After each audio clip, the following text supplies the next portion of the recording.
Hello बच्चों, welcome to IMS academy. आज हम लेकर आ गए हैं second part of the magnet chapter, जिसमें हम बात करने वाले हैं सर्कुलर लूप की। चलो, सर्कुलर लूप की अगर हम बात करें तो हमने इससे पहले वाली वीडियो में क्या क्या पढ़ा था, मुझे ध्यान से बताओ। उसमें हमने पढ़ा था स्ट्रेट वायर में अगर करंट पास होगा तो किस तरीके से Maxwell right hand thumb rule लगाया जाएगा। और एक हमारा जो मेन कॉन्सेप्ट ही था वो था Maxwell right hand thumb rule.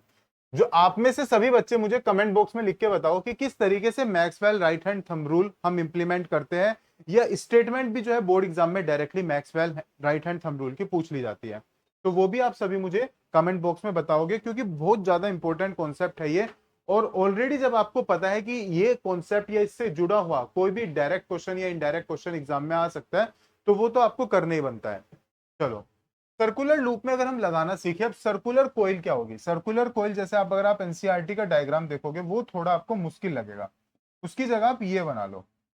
ये हो गया आपका सर्कुलर लूप, बैटरी से कनेक्टेड है, इसमें करंट पास इधर ऊपर की तरफ जा रहा है और इसमें जा रहा है नीचे। अब सबसे पहले इसमें अगर मैं Maxwell right hand thumb rule लगाऊं, तो एक तो अपने राइट हैंड लेना है। कई बार बच्चे क्या करते हैं, राइट हैंड की जगह लेफ्ट हैंड पकड़ के बैठ जाते हैं। राइट हैंड आपने लेना है और ऐसे उसको कर लो जैसे मैंने करा हुआ है। अब इसमें देखो करंट किधर जा रहा है, ऊपर की तरफ।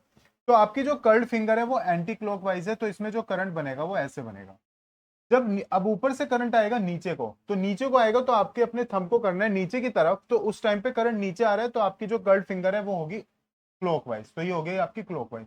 तो इस तरीके से ये सर्किल्स बड़े बड़े होते जाएंगे, ये कर्व्स, और एक टाइम पर बीच में आ जाएगी स्ट्रेट लाइन। तो इस तरीके का कुछ पैटर्न बनता है मैग्नेटिक फील्ड लाइंस का इन द सर्कुलर कोइल। अब ये सर्कुलर कोइल में जो मैग्नेटिक फील्ड है वो किन किन फैक्टर्स पर डिपेंड करेगा। एक तो फैक्टर होता है करंट, कि जो मैग्नेटिक फील्ड है वो करंट पर डिपेंड करेगा। अगर आप करंट को बहुत ज्यादा बढ़ा दोगे तो मैग्नेटिक फील्ड भी बहुत ज्यादा बढ़ जाएगा। सेकेंड जो होगा, that is depends on the point. अब इस वायर से जितनी दूर आप कोई पॉइंट लोगे उसके इन्वर्सली प्रोपोर्शनल होगा। पॉइंट जितनी ज्यादा दूर आप लेते जाओगे उस पर मैग्नेटिक फील्ड उतना ही ज्यादा वीक पड़ता जाएगा। तो ये मेनली दो फैक्टर्स हैं जिन पर आपका मैग्नेटिक फील्ड डिपेंड करता है। और ऐसे आपका स्ट्रेट जो वायर था उसमें भी यही होता है कि स्ट्रेट वायर में भी जो करंट होता है वो आपका डिपेंड करता है, जो मैग्नेटिक फील्ड है वो करंट के ऊपर डिपेंड करता है। करंट बढ़ा दोगे तो उसमें भी मैग्नेटिक फील्ड जो है बढ़ जाएगा। मैग्नेटिक फील्ड को बी से रिप्रेजेंट करते हैं, हालांकि आपके एनसीईआरटी में गिवन नहीं है। ठीक है, ये सब आप ध्यान से देख लो, बहुत ज्यादा इंपॉर्टेंट है। सर्कुलर लूप बोर्ड एग्जाम में एक आता ही आता है, या तो स्ट्रेट वायर या circular loop. And the third one is इस चैप्टर का God father you can say solenoid. ज्यादातर जो चांसेस होते हैं वो सोलेनोइड के होते हैं। अब सबसे पहले तो बच्चे कहेंगे ये सोलेनोइड क्या है सर। सोलेनोइड का अगर मैं आपको बात करूं, सोलेनोइड जो है इस पैटर्न को सोलेनोइड बोलते हैं। सोलेनोइड। अब आप में से बहुत बच्चों के दिमाग में ये तो नहीं आ रहा क्या बना दिया सर, ये कैसे करेंगे, ये क्या कर दिया, ऐसे नहीं सोचना किसी को भी। आसान है ये। इसमें क्या होगा, सबसे पहले तो ये टर्न्स किसके बने होते हैं ये समझ लो। ये टर्न्स होते हैं कॉपर के, और वो कॉपर वायर के ऊपर एक हल्का सा इंसुलेशन रहता है, ताकि अगर ये टर्न्स बाय डिफॉल्ट कभी भी एक दूसरे से टच कर जाए तो शॉर्ट सर्किट ना हो बाय चांस। ऊपर से ये जो टर्न्स है बहुत सारे, ये इस पैटर्न को फॉलो करते हैं कि अगर आप ध्यान से देखोगे तो एक सिलिंड्रिकल शेप बन जाती है, बन रही है ना एक सिलिंड्रिकल शेप इस तरीके से। तो यही सोलेनोइड की डेफिनेशन है कि a pattern in which the insulated copper wire having the large number of turns in the cylindrical shape. तो ये आपके सोलेनोइड की डेफिनेशन बन गई, जो बोर्ड एग्जाम में कई बार पूछी गई है। ये आपको लिखनी है और याद रखनी है। जब यहां से करंट पास होगा, सपोज करो एक तरफ बनेगा नॉर्थ पोल, एक तरफ बनेगा साउथ पोल। अब जो इसमें मैग्नेटिक फील्ड की डायरेक्शन होगी, इसका जो मैग्नेटिक फील्ड है वो किससे मिलता हुआ होगा, बार मैग्नेट से। ये भी बोर्ड एग्जाम में पूछा जाता है कि सोलेनोइड का जो मैग्नेटिक फील्ड है वो किसके मैग्नेटिक फील्ड से रिसेंबल करता है। रिसेंबल का मतलब किससे मिलता जुलता है, तो उसका आंसर है बार मैग्नेट। अब मैग्नेटिक फील्ड लाइंस की डायरेक्शन बताओ, आप इसमें कैसे ड्रॉ करोगे। कहां से कहां को जाती है magnetic field lines, north to south. ऐसी जाती है ना, नॉर्थ टू साउथ, याद रखनी है सभी को। और इनसाइड कैसे जाती है, साउथ टू नॉर्थ। अब आप इनको ऐसे ऐसे मिला सकते हो, ये आपकी मर्जी। ठीक है। अब यहाँ पे सबसे पहली बात वही कि मैग्नेटिक फील्ड किन किन फैक्टर्स पर डिपेंड करेगा। पहला फैक्टर तो तीनों में ही सेम है। कौन सा फैक्टर है बच्चों, करंट। मैग्नेटिक फील्ड जो है वो किसके डायरेक्टली प्रोपोर्शनल होगा, करंट के। मैग्नेटिक फील्ड डायरेक्टली प्रोपोर्शनल होगा नंबर ऑफ टर्न्स के। जितने ज्यादा टर्न्स होंगे मैग्नेटिक फील्ड भी उतना ही ज्यादा स्ट्रॉन्ग होगा। और तीसरा जो है वो आपका इलेक्ट्रोमैग्नेट के अंदर आ जाएगा, उसमें ज्यादा आपको समझ आएगा। तो अभी के लिए आप दो ही फैक्टर इसमें रखो, ज्यादा अच्छा है। एक तो नंबर ऑफ टर्न्स और एक आप याद रखो करंट, इन दो पर है। और सोलेनोइड 3 नंबर में आता है, एक में डेफिनेशन, एक में डायग्राम और एक में आपके ये फैक्टर्स। आसान है करना, कोई ऐसा रॉकेट साइंस नहीं है कि आपको मुश्किल लगेगा। अगर अच्छे से करोगे आप तो बहुत आसानी से आप इस चैप्टर में जो है अच्छे मार्क्स लेके आ सकते हो, स्कोर कर सकते हो। चलो अब बात करते हैं इलेक्ट्रोमैग्नेट की। इलेक्ट्रोमैग्नेट को समझने से पहले आप में से मुझे वो बच्चे हाथ उठा दो जो जो इस वीडियो को देख रहे हैं जिन्होंने क्रिस मूवी देखी है, क्रिस 3। अब किस किस ने मूवी देखी है? सभी के हाथ उठ रहे होंगे मोस्टली। क्रिस 3 में आपने देखा होगा, मतलब क्रिस मूवी 3 थी वो शायद, जिसमें आपने देखा होगा एक जो विलन था उसका नाम था कार्ल, से बोलते थे कार्ल शायद। उसकी जो बॉडी लास्ट में दिखा रखी थी ना, वो आयरन की दिखा रखी थी, अगर आपने देखा होगा।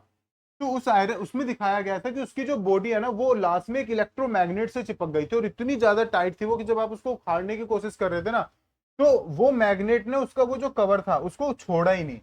तो वहां पे वो इलेक्ट्रोमैग्नेट का एक एग्जांपल ही दिखाया गया था। और रियल में इलेक्ट्रोमैग्नेट इतनी ही ज्यादा स्ट्रांग होती है, इवन जो हैवी व्हीकल्स होते हैं, ट्रक वगैरह, उनको उठाने के लिए इलेक्ट्रोमैग्नेट का यूज किया जाता है। अब बात है इलेक्ट्रोमैग्नेट बनती कैसी है। अभी हमने क्या पढ़ा? सोलेनोइड पढ़ा। अब इस सोलेनोइड में मेनली आपने अंदर देखा होगा कि ये जो जगह है ये खाली है। अब इस जगह में आप एक इंसर्ट कर दोगे एक रोड, जो कि बनी होगी सॉफ्ट आयरन की। सॉफ्ट आयरन की रोड इसके अंदर एंटर करा दोगे। अब क्या होगा, जैसे इसको ना आप अपने घरों पे भी कर सकते हो। आपने एक आयरन नेल लो, एक लोहे की कील लो लंबी सी, और उस पर कॉपर वायर को लपेट दो। कॉपर वायर को लपेटने के बाद में आप उस कॉपर वायर के दो एंड को बैटरी से कनेक्ट कर दो, एक को पॉजिटिव टर्मिनल से, एक को नेगेटिव टर्मिनल से। कनेक्ट करने के बाद में अब जब आप उसमें करंट पास कराओगे, वो जो बड़े वाली कील थी अब वो एक मैग्नेट की तरह काम करने लगेगी। जो मेटल की या लोहे की बहुत छोटी छोटी ओल पिंस आती है, आप उसको तरफ लेके जाना, उसको देखोगे आप सबको अपने से चिपका लेगी, क्योंकि वो खुद एक इलेक्ट्रोमैग्नेट बन गई है। तो वो इलेक्ट्रोमैग्नेट एक बड़े लेवल पर बनाई जाती है। जब सोलेनोइड के अंदर आप सॉफ्ट आयरन को इंसर्ट कराते हो तो वो एक इलेक्ट्रोमैग्नेट बन जाता है, और बहुत हैवी हैवी ऑब्जेक्ट्स को उठाने में उसका यूज होता है। अब आप सभी के दिमाग में अगर ये क्वेश्चन आया होगा तो सही आया है कि सॉफ्ट आयरन ही क्यों, क्योंकि ये बोर्ड एग्जाम में भी पूछा जाता है। इसका रीजन ये है बच्चों कि जो सॉफ्ट आयरन है ना, उसकी ये प्रॉपर्टी है कि सॉफ्ट आयरन जब आपने इसके अंदर इंसर्ट करा दिया और ये इलेक्ट्रोमैग्नेट बन गया, तो ये जैसे ही आप यहां से करंट ऑफ करोगे तो ये क्या करेगा, वापस से एक नॉर्मल सोलेनोइड बन के रह जाएगा, इसका इलेक्ट्रोमैग्नेटिज्म खत्म हो जाएगा। और जैसे ही आप करंट ऑन करोगे, स्विच ऑन करोगे, तो इसका सारा का सारा जो करंट इसमें फ्लो होने से वापस से ये एक इलेक्ट्रोमैग्नेट की तरह बिहेव करने लग जाएगा। तो सॉफ्ट आयरन का यूज ये है कि जब तक उसमें करंट पास हो रहा है वो मैग्नेट की तरह काम कर रहा है, अदरवाइज वो मैग्नेट की तरह काम नहीं कर रहा। लेकिन अगर आप सॉफ्ट आयरन की जगह स्टील यूज करो तो वो कभी भी फिर अपना मैग्नेटिज्म खत्म नहीं करता, वो एक परमानेंट मैग्नेट बन के रह जाता है। अब आपने क्या करा, एक ट्रक उठाना था, उसको उठाया और स्टील यूज कर रखी थी उसके अंदर, अब वो उस ट्रक को कभी छोड़ेगा ही नहीं, उससे चिपक के बैठ जाएगा। तो दैट्स वाई हम अपने कन्वीनियंट के लिए एक ऐसा मटेरियल लेके चलते हैं कि जब हमने एज अ मैग्नेट उसको यूज करना है तो वो ऐसा बिहेवियर दिखाए, अदरवाइज ना दिखाए। और इसमें भी इलेक्ट्रोमैग्नेट डिपेंड करेगा नंबर ऑफ टर्न्स पर। जितना ज्यादा नंबर ऑफ टर्न्स होंगे इलेक्ट्रोमैग्नेट उतनी ज्यादा स्ट्रॉन्ग बनेगी, हाइयर करंट होगा।